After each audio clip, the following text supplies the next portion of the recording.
First of all, I'm very sad to say, but Israel is a country which has a pandemic of sexual violence. You can ask various questions why.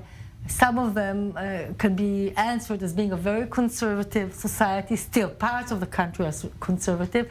We are a militaristic society, and that influences the way men treat women. And one more thing, you can see in our next Knesset, what is the percentage of religious parties and parties who do not have women. There is not yet equality between women and men, and that influences also the rate of very, very high sexual violence in this country. Right. So obviously, you know, I was horrified to hear about 75% of sex offenders being freed before serving a full sentence. What is going on here, and what does this say about how the Israeli government and Israeli society deals with these sex offenders? Everybody speaks very politically correct in the country. Sexual violence is horrible. You should make punishments more severe. But words are one thing, and the reality is different. And what happens in Israel many times is that when offenders do reach jail, and that does not happen often, because about 2-3% of all of the files of complaints to the police, only about 2%, 3% of them reach the court system in Israel.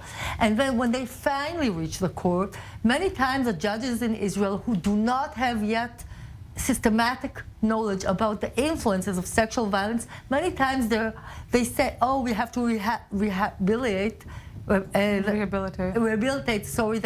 predator. And they see his mother in the court crying. Maybe he was only 17 or 18. Maybe he was a very good IDF soldier. You know, in Israel these things count. But they don't hear and see and understand enough the victim, the survivor. And that's why many times they give lower sentences, first of all, and then when these guys reach jail in the end, they're released. Many times they don't serve the full sentence, and they're released again. And 20% of the sex offenders repeatedly go back to jail. So what our country spends a lot of money on that, instead, first of all, of finding ways of making the criminals go rehabilitation programs in jail, and saying that you cannot have a shortened sentence if you don't pass a rehabilitation program. And I want to talk about the money who is not invested in rehabilitation of the survivors. Let's talk about that, right? Because we know about all these programs, all this money that's being funneled towards combating domestic violence, combating sexual violence. What's happening? It's not all this money, and there's a big sum of money declared to combat domestic violence, but no big money dedicated to combat sexual violence. Nobody except for us, the Association of Rape Crisis Centers, which we are the umbrella organization of 9 local centers all over the country. Nobody in Israel wakes up in the morning and looks in this perspective of how to combat sexual violence.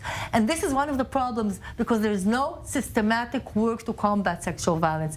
And I always give this example, which is actually a worldwide example. When we had a pandemic, everybody understood what are the consequences of pandemic to the society. And there was a very structural work to combat it in all kinds of angles. But nobody, no minister in Israel, not welfare, not internal security, not a health ministry, not just minister of justice, wakes up in the morning and goes to sleep with this problem. And this is a pandemic because 1 out of 5 children in Israel, 1 out of 3 women in Israel suffer from sexual violence. Well, you know, I'd like to thank you for joining us. I think that we need another half an hour to continue discussing the intricacies of this issue in Israel, and I'd like to have you come on next time to talk about what actually needs to change, because that's what we didn't have the time to touch on. But it's so important that people are aware of these statistics. It's so important that your organization is putting out reports like this, so that we understand that more needs to be done. The question is, who's going to take the step? The politicians have to do that, and we will fight for that. All right. I'd like to thank you again for joining us, Orit.